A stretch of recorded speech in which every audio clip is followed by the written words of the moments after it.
वाणी शुद्ध विदापोटी फळे रसाळ गोमटी मुखी अमृताची वाणी दे देहाची कारमी सर्वांग निर्मळ चित्त दैसे गंगाजल तुका मने जाती ताप दर्शन विश्रांती विठ्ठल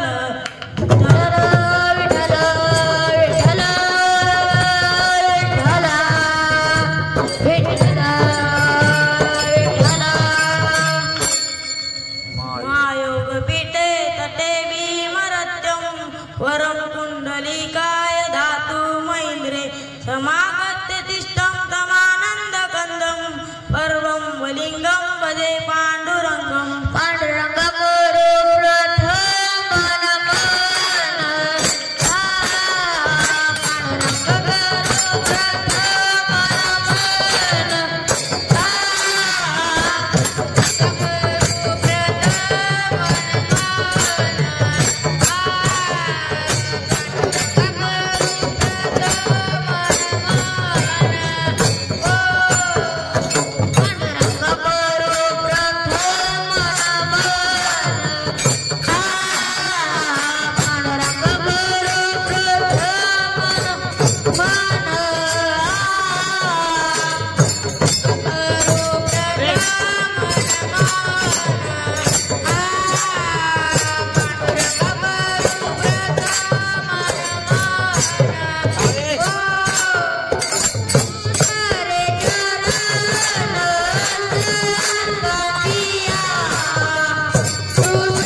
ज्याच्या कृपादाने कथेचा विस्तारू बाबाजी सद्गुरुदास तुका ओम नमो ज्ञानेश्वरा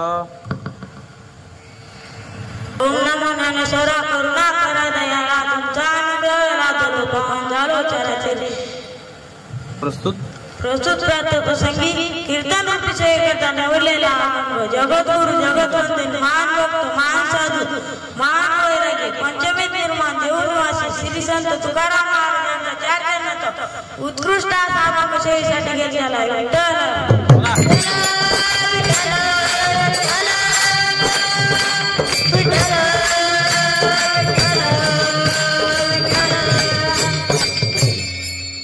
अभंगाला सुरू करण्याआधी अल्पसा पर्याय देण्याचा तो म्हणजे गरजेचाच असतो. ज्ञानोबराच्या भूमीमध्ये इंद्रायणीच्या तीरावर असलेली आपली नाथ ब्रह्म आध्यात्मिक वारकरी शिक्षण संस्था या संस्थेचे अध्यक्ष माझे गुरुवर्य भागवत महाराज फुके आणि आता अशी चाल म्हणली ते म्हणजे माऊली महाराज चोरमुले आणि त्यांना साथ देणारे ज्ञानेश्वर महाराज बरकडे आणि आता असा गोड पोकात बाजूला ते म्हणजे कृष्णा महाराज शिंदे आणि त्यांना साथ देणारे ओंकार महाराज कोटे. तुमच्या सर्वांच्या चरणी मस्तक ठेवतो सेवेला सुरुवात करतो. मस्तक हे पायावरी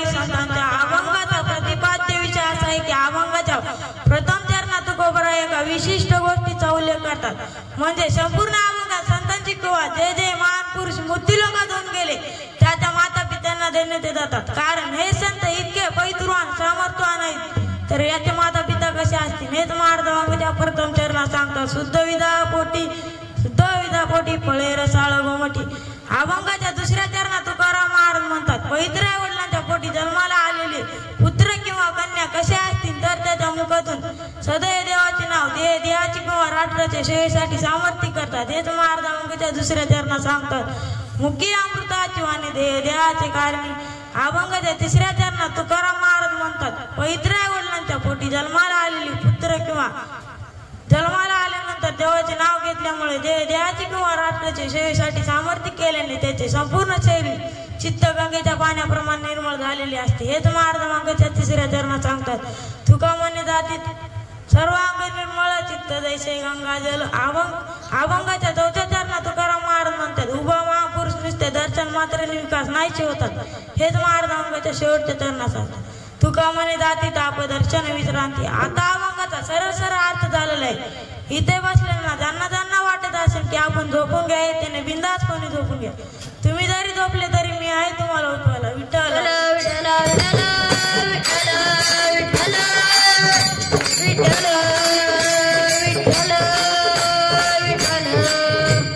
जीवसृष्टीमध्ये सुद्धा त्याला फार महत्व आहे आणि संसारामध्येही सुद्धा त्याला फार महत्व आहे मनुष्याचे मन शुद्ध पाहिजे करून या शुद्ध मन नारायण जे अन्न आपण सेवन करतो ते अन्न शुद्ध पाहिजे अन्नाचे 3 प्रकार गीतेत सांगितले पहिला प्रकार फलाहार तूप शाकाहार या सात्विक आहार म्हणतात दुसरा प्रकार सडलेले चिडे करपलेले यास राजसार म्हणतात तिसरा प्रकार जास्त तिखट तळलेले यास राजसार म्हणतात मी काय सांगू अन्नाची शुद्धता विठ्ठल विठ्ठल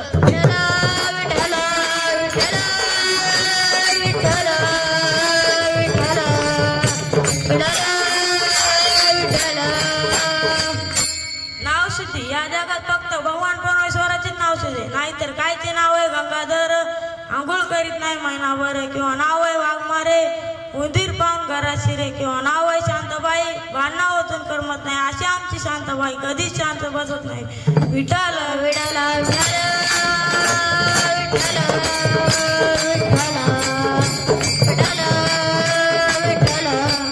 म्हणून या जगात फक्त भगवान परमेश्वराचे नाव शुद्ध आहे भाव शुद्धी सुदामाच्या अंगी शुद्ध भाव होता म्हणून सुदाम नगरी सोन्याची झाली सुदामा ब्राह्मण दुखे दाजी पडला मुष्टी फळ घेऊन या त्याच्या भेटी लागी गेला शुद्ध भाव देखून या गाव सुनियाचा दिला इटोबाचा धर्म जागा त्याचे चरणी लक्ष लागा विठ्ठल विठ्ठल विठ्ठल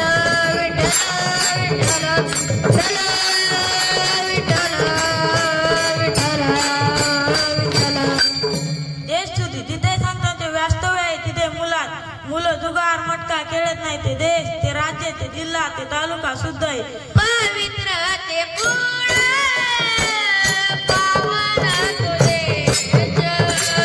पवित्र ते पूर्ण पावन तुझे पवित्र ते पूर्ण पावन तुझे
द्रव्याची सुद्धा ताई दान केल्याने शुद्ध होत असते. काही रिकामटेकडे जुगार मटक्यामध्ये लाखो रुपये खर्च करतात, पण देवाच्या ठिकाणी 1 रुपया सुद्धा खर्च करत नाही. कुठे पैसे खर्च करावे, कुठे वाचवावे हे आधी कळले पाहिजे. मी तुम्हाला वृत्तांत सांगतो, त्या आधी भजन करा.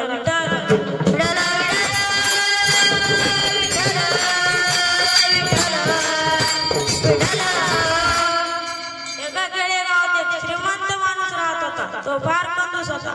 आमच्यासारख्या महाराजांनी सांगितले, तुम्ही सत्यनारायणची पूजा करा, तुम्हाला पुत्र प्राप्त होईल.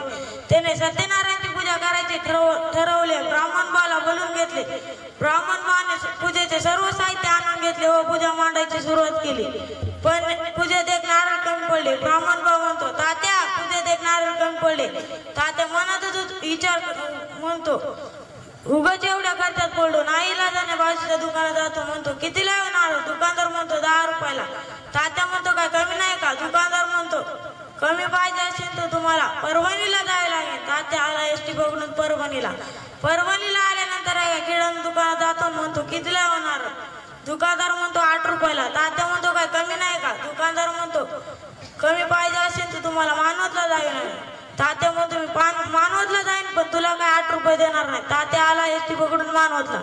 मानवतला आल्यानंतर किराणा दुकानात जातो. म्हणतो, कितीला होणार? दुकानदार म्हणतो, 6 रुपयाला. तात्या म्हणतो, काय कमी नाही का? दुकानदार म्हणतो, कमी पाहिजे असेल तर तुम्हाला पुण्याला जावं लागेल. तात्या आला एसटी पकडून पुण्याला. पुण्याला आल्यानंतर किराणा दुकानात जातो. म्हणतो, कितीला होणार? दुकानदार म्हणतो, 4 रुपयाला. तात्या म्हणतो, काय कमी नाही का? दुकानदार म्हणतो, कमी नाही, फुकटच मिळेल. तात्या म्हणतो, कुठे? दुकानदार म्हणतो, कोकणात. तात्या एसटी पकडून गेला कोकणात. तात्याला फुकटच पाहिजे होते ना. चढला एका नारळाच्या झाडावर. नारळ तोडायचा प्रयत्न करू लागला. तसाच नारळ लोमकला. कीर्तनात बसलेले लोक म्हणतील, काय हो महाराज, आम्हाला काय येड्यात काढता का? नारळ लोमकला नारळ तुटणार नाही की? पण असंही की माझ्या कीर्तनात कधीच नारळ तुटत नाही. विठ्ठला विठ्ठला विठ्ठला विठ्ठला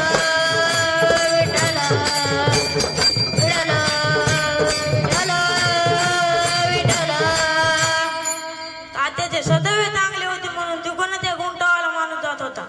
तात्याने उंटवाला माणसाला आवाज दिला, ओ उंटवाले दादा, ओ उंटवाले दादा, मला खाली घ्या. उंटवाला म्हणतो, मी तुला खाली घेईन, पण तुम्हाला पैसे किती देशील? तात्या म्हणतो, पैशासाठी झटकतोय. उंटवाला म्हणतो, नाही जमणार. तात्या म्हणतो, मी तुला 5,000 रुपये देतो, पण तुम्हाला हळूच खाली घे. उंटवाल्याने त्याचा उंट खाली लावला आणि उंटावर चढला. उंटवाला म्हणतो, तात्या तुमचे पाय हातात येत नाहीत. तात्या म्हणतो, मी तुम्हाला 5,000 रुपये देणार आहे ना, तुम्ही अशी उडी हाणा की माझे पाय तुमच्या हातात आले होईल. उंटवाल्याने अशी उडी मारली की तात्याचे पाय उंटवाल्याच्या हातात आले.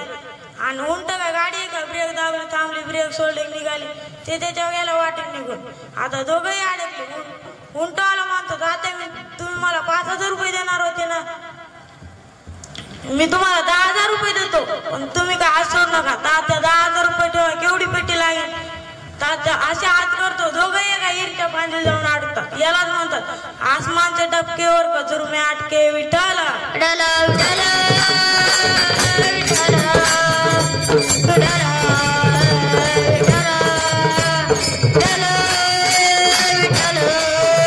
विठ्ठला नेमका जंगलीला का होता. वाघ त्या हिरव पाणी प्यायला यायचा आणि तात्याचे फांदी बसलं होतं. त्याच्या वरच्या फांदीलाच एक आगीमूळ होते आणि तात्याचे खाली लक्ष गेलं तर नागोबा बसला होता. तात्या म्हणतो, वर गेलो तो वाघोबा, मध्ये अडकले तो आगोबा, खाली गेलो तो नागोबा. विठ्ठला विठ्ठला विठ्ठला विठ्ठला विठ्ठला विठ्ठला विठ्ठला विठ्ठला. आता किती लोक सत्यनारायणची पूजा म्हणून सुद्धा त्याला फार महत्व आहे. तुकाराम महाराज म्हणतात, या भूताला जे वीर झाले, जे साधू संत झाले, त्याचे आई वडील किती पैतृवान असतात हेच महाराज अंगाच्या प्रथम चरण सांगतात. शुद्ध बीजा पोटी, शुद्ध बीजा पोटी, शुद्ध बीजा पोटी, शुद्ध बीजा पोटी, बीजा पोटी, शुद्ध बीजा पोटी.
शुद्ध बीज म्हणजे वडील आणि पोट म्हणजे आई यांच्या पोटी जन्माला आलेले रसाळ गोमटी असतात. कारण बीज जर चांगले असतील तर फळेही चांगलीच येणार ना. ज्याला शेतीतलं कळतं त्यालाच माहित असतं. शेतकऱ्यांसाठी अगोदर शेतीतलं कळावं लागतं. आमच्या शेजारच्या माणसांचे त्याच्या शेतात बटाटेच झाड लावले होते. एका दिवशी शेतकरी शेतीत उभा होता. तिकडून एका साहेबांची गाडी आली आणि साहेब गाडीतून उतरले आणि शेतकऱ्याजवळ गेले. शेतकऱ्याला विचारले आपले नाव काय? शेतकरी म्हणतो बापू. शेतकरी म्हणतो बापू. साहेब म्हणतो हे बटाटेच झाड ना. शेतकरी म्हणतो हा. साहेब म्हणतो हे बटाटे झाड एवढे झाले पण याला बटाटे कसे खायला लागले? शेतकरी जरा तापट स्वभावाचा होता.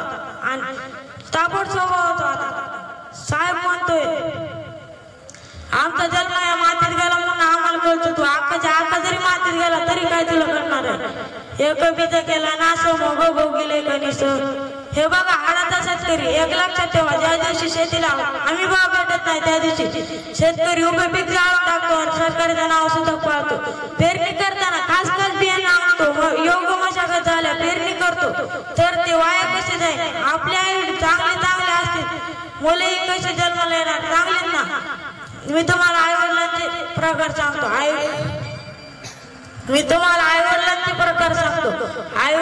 वडील वाईट मुले वाईट. आई वडील चांगले मुले वाईट. आई वडील वाईट मुले चांगले. आई वडील चांगले मुलेही चांगले. पहिला प्रकार आई वडील वाईट मुलेही वाईट. जर एखादे आई वडील चोरटे नालायक असतील तर त्यांच्या पोटी मुलेही कसे जन्माला येणार? वाईटच ना. मी तुम्हाला एक दृष्टांत सांगतो. उन्हाळ्याचे दिवस होते. आंब्याला मोहर फुटला होता. एक मुलगा आंबे तोडत होता. दुरून एका शेतकऱ्याने पाहिले आणि त्याच्या जवळ गेला आणि त्याचा हात पकडला. म्हणाला चल तुझ्या बाबाकडे नेतो. पोरगा म्हणतो हात पकडला आणि म्हणाला चल तुझ्या बाबाकडे नेतो. पोरगा म्हणतो जास्त कटकट करायची गरज नाही. मी ज्या फांदी बसलो त्याच्या वरच्या फांदीत माझा बाप बसलाय. बाप बसलाय. बापतही सगळे टाको भारतही चालवटा कानादेशी माती महादेशी बेटी. एका शेतकऱ्याला 2 मुलं होते. गरीबाची परिस्थिती असल्यामुळे त्याने आपल्या 12 वर्षाच्या मुलाला सांगितले जा रे बाळा सावकाराकडून 100 रुपये घेऊन ये. सावकार काका 100 रुपये घेऊन ये. बाळा जातो आणि सावकार काकाला दारातूनच आवाज देतो. सावकार काका हो सावकार काका बाहेर आले. बाळा सावकार काकाकडे बघून जोरदाराने हसतो आणि सावकार काका म्हणतात का रे बाळा का हसतो? बाळा म्हणतो तुम्ही एवढे झाडात तुम्ही जर मेले तुम्हाला बाहेर कसे काढायचे? सावकार काकाला राग आला नाही. 2 कानाकडे हातात मधल्या खोलीत कोंडून ठेवतात. याच्या बाबाला विचार पडू लागला. अर्धा तास झाला 2 तास झाला या अजूनही कसं काढता आलं नाही. त्याच्या बापाने आपल्या दुसऱ्या मुलाला सांगितले जा रे चिम्या सावकार काकाकडून 100 रुपये घेऊन ये आणि तुझ्या लहान भावाला घेऊन ये. चिम्या जातो आणि सावकार काकाला दारातूनच आवाज देतो. सावकार काका हो सावकार काका. सावकार काका बाहेर आले आणि चिम्याला म्हणले का रे चिम्या का असतो? चिम्या म्हणतो मी तुम्हाला नंतर सांगे. पहिले माझा भाऊ तुमच्याकडे 100 रुपये आला ते कुठे? सावकार काका म्हणतात ठेवला आतल्या खोलीत कोंडून. चिम्या म्हणतो का? सावकार काका म्हणतो तुमचा तो पहिला भाऊ म्हणतो तुम्ही जर मेले तुम्हाला चौकटीतून बाहेर कसे काढायचे? चिम्या म्हणतो सोपे तुमचे बारीक तुकडे करायचे आणि तुम्हाला चौकटीतून बाहेर काढायचे. आता या सावकार काकाला राग आला आणि याच्या 2 काल्याखाली हाताला मधल्या खोलीत कोंडून ठेवतात. आणि याच्या बाबाला विचार पडू लागला. अर्धा तास झाला 2 तास झाले अजूनही काठी कशी नाही आली. याचा बाप स्वतः जातो आणि सावकार काकाला आवाज देतो हो सावकार. सावकार काका बाहेर आले आणि म्हणाले का? याचा बाप सुद्धा हसायला लागतो. सावकार काका म्हणतो का हसतोस? सावकार काका म्हणतात शेतकरी म्हणतो मी तुम्हाला नंतर सांगेन. माझे तुमच्याकडे 100 रुपये मागा. 2 मुले आले ते कुठे? सावकार काका म्हणतात ठेवले आणले खोलीत कोंडून. शेतकरी म्हणतो का? सावकार काका म्हणतात तुमचा पहिला मुलगा म्हणतो की तुम्ही जर मेले तुम्हाला चौकटीतून बाहेर कसे काढायचे. आणि तुमचा दुसरा मुलगा म्हणतो बारीक बारीक तुकडे करायचे आणि चौकटीतून बाहेर करायचे. ह्याचा बाप म्हणतो एवढं कुठं न करूच तो तुमच्या घरावर रॉकेल टाकायचे आणि स्वाहा करायचे.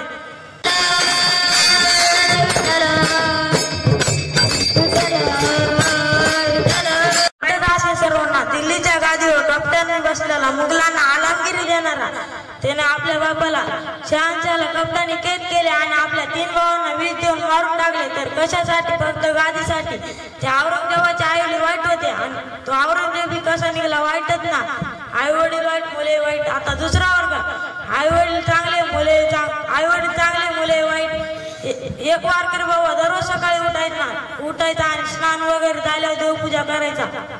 आणि त्याच वारकरी बाबाचा मुलगा दररोज सकाळी उठायचा आणि विटी दांडू खेळायला जायचा.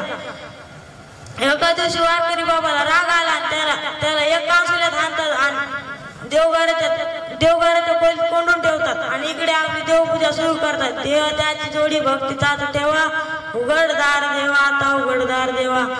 आता या मुलाच्या वडिलाचे नाव होते बंडू. हे भजन ऐकून त्याने आपल्या खोलीतून भजन सुरू केले. लाकडाची विटी लाकडाचा दांडू उघडदार बंडू आता उघडदार बंडू. आता हेच काट मोठं झालं. वारकरी बाबाने याचे लग्न करून टाकले आणि एका दिवशी वारकरी बाबाला पंढरपूरला जायचे होते. वारकरी बाबाला पंढरपूरला जायचे होते. वारकरी बाबाने पंढरपूरला जायचे होते आणि बावड्याला सांगितले बावड्या मी पंढरपूरला चाललोय. बावड्या म्हणतो बाबा तुम्ही निवांत जा मी देवपूजा करेन. दुसऱ्या दिवशी बावड्याची आई उठली ती बावड्या उठ देवपूजा करायची. बावड्या कसा मसा उठतो आणि देवघरात जातो. सर्व देव एका बादलीत भरतो आणि बादली घेऊन गावच्या विहिरीजवळ जातो आणि बादली सगळ्यात उडी हाणतो. जे हलके देव होते ते वरी तरंगले आणि जे जड देव होते ते बादलीतच राहिले. तशीच बादली घेऊन घरी येतो आणि देवघरात ठेवतो. आणि बावड्याची आई म्हणते बावड्या देव धुतले पण देवांना आरती नाही लावली गण नाही लावला आणि बाकीचे देव कुठे? बावड्या म्हणतो बाकीच्या देवाने गावच्या विहिरीत आत्महत्या केली म्हणून ह्या देवाने आठवड्यावर सुतक पाळले. विठ्ठला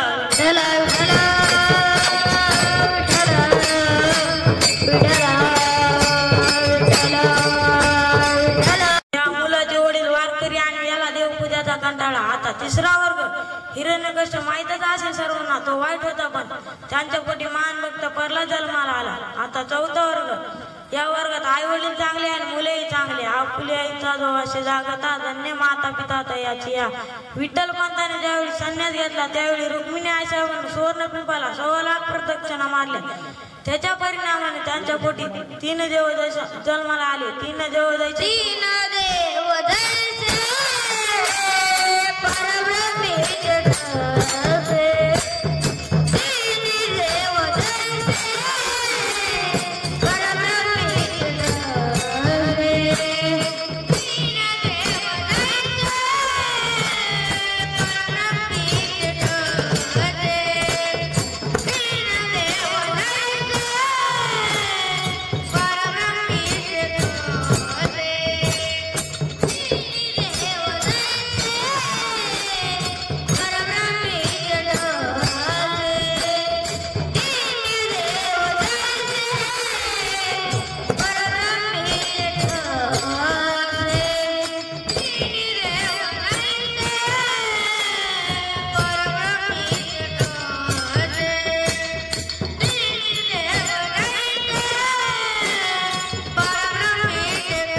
बसले किंवा महाराष्ट्रामध्ये राजकीय छत्रपती होऊन गेले.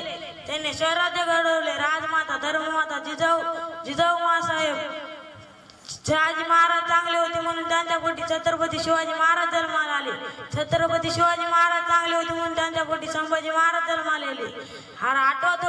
आठवत प्रसंग ज्यावेळी माझ्या राजा बरोबर झाला 23 केले मुघलांना स्वार्थी केले गेले. पुढे शिवाजी महाराजांना औरंगजेबाला दिल्लीला भेटावे लागले आणि शिवाजी महाराजांना नजर केंद्रित ठेवण्यात आले आणि 9 वर्षाचे संभाजीराजे सोबत होते. बादशाहच्या दरबारात संभाजीराजे एरदारा करत होते.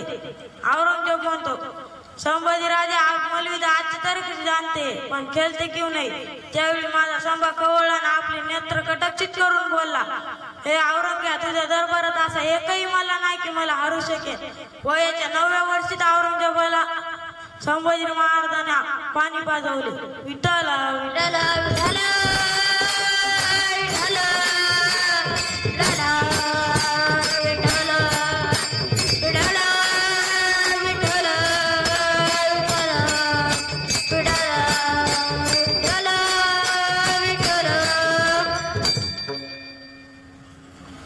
आई वडील चांगले आणि मुलंही चांगले. चांगल्या मुलाच्या बोलण्यात अमृत असते. आता चांगल्या आई वडिलांच्या पोटी जन्माला आलेली मुलाची वाणी कशी असते हे तर महाराज अभंगाच्या 2ऱ्या चरणात सांगतात. मुखी अमृताची वाणी, मुखी अमृताची वाणी, मुखी अमृताची वाणी.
माझ्या मराठीचे बोल कौतुके परी अमृत पैजाचे अक्षय अक्षर रसिके मिळवती तुकोबरा एका ठिकाणी सांगतात.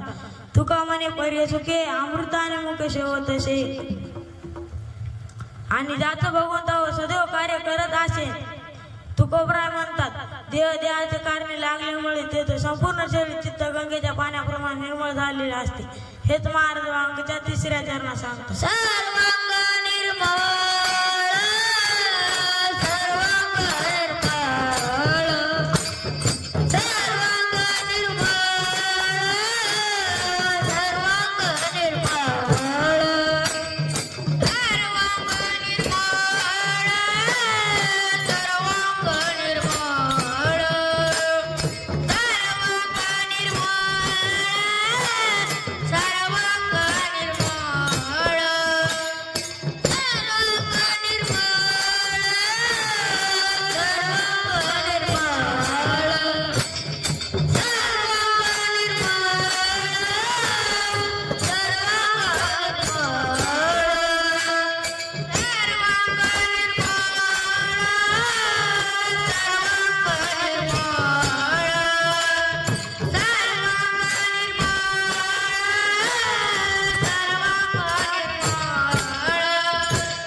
संतांचे चित्त तीन प्रकारात आहेत. साधू संतांचे चित्त व्यापक रूपात आहेत, जे अवघाची काढणे नाही लढले शांतीची लोणी. जयाची चित्त गौसुनी व्यापिक मज. दुसऱ्या संतांचे चित्त लोण्यासारखे मऊ आहे, मृत्यू संभाजी नवनीत ऐसे सज्जनांचे चित्त. आणि तिसऱ्या संतांचे चित्त गंगेच्या पाण्याप्रमाणे निर्मळ आहे. चित्त ते निर्मळ जाणीचे आनंद दया मज. अभंगाच्या तिसऱ्या चरणात गोपरायने आलो संतांचित्त उपमा दिलेल्या गंगेचे पाणी जसे जसे वाहत असते तसे संत अखंड नामवास करत असतात. अखंड खंडित जीवन रामकृष्ण नारायण. आता गंगा नदी सर्व नद्यांमध्ये श्रेष्ठ आहे. वाच्य म्हणती गंगा गंगा सकळ दोषी जाती गंगा. गंगेचे पाणी शुद्ध आहे, निर्मळ आहे, अमृत आहे. शुद्ध, निर्मळ आणि अमृत हे तीन शब्द गोपरायने वापरलेले. गंगेचे पाणी जसे जसे वाहत असते तसे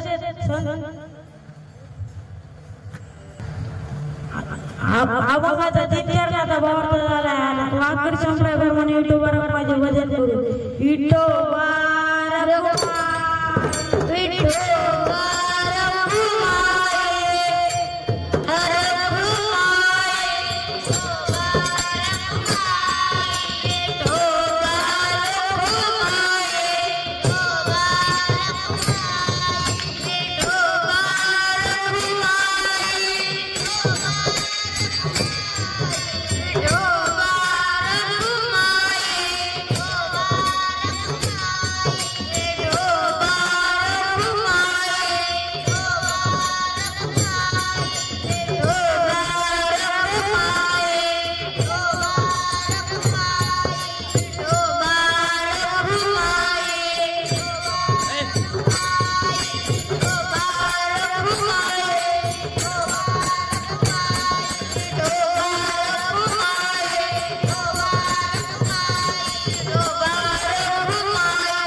मी तुम्हाला दृष्टांत सांगतो.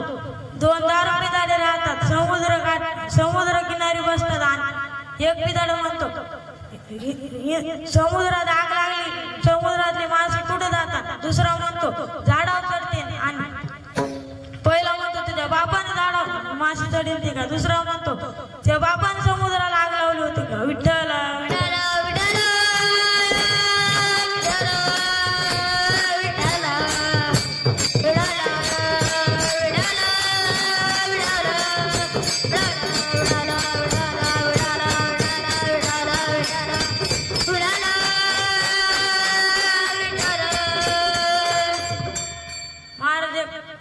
मराठी बाई राहते, एक इंग्रजी बाई राहते. त्या जातात पंढरपूरला फिरायला आणि इंग्रजी बाई म्हणते हो वंडरफुल. मराठी बाई म्हणते सटवे वंडरपूर नाही पंढरपूर आहे. विठ्ठल विठ्ठल विठ्ठल विठ्ठल विठ्ठल विठ्ठल विठ्ठल विठ्ठल विठ्ठल विठ्ठल विठ्ठल. आणि ज्याचं तिथं पवित्र असतात त्याच्या आईत पवित्र असतात. त्याचं दर्शन मात्र ताप जातो, मनाला विश्रांती मिळते. हेच महाराज अवंगीचा शेवटचे धरणा सांगतात. तुका म्हणे जाती तुका म्हणे जाती तुका म्हणे जाती तुका म्हणे जाती तुका म्हणे जाती तुका म्हणे जाती तुका म्हणे जाती तुका म्हणे जाती तुका म्हणे जाती तुका म्हणे जाती तुका म्हणे जाती तुका म्हणे जाती तुका म्हणे जाती तुका म्हणे जाती तुका म्हणे जाती तुका म्हणे जाती अपघर्ष नवी जाती अपघर्ष नवी जाती मुखी अमृताची अमृताची वाणी मुखी अमृताची अमृताची वाणी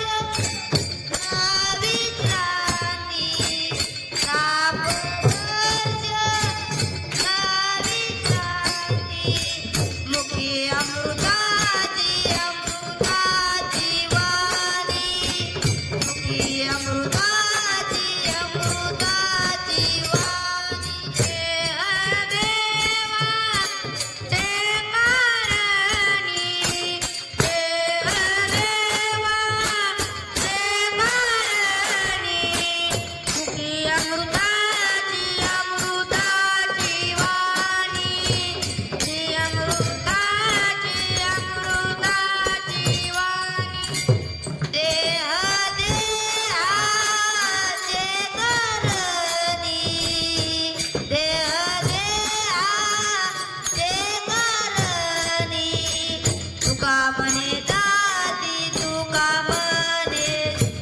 ती आणि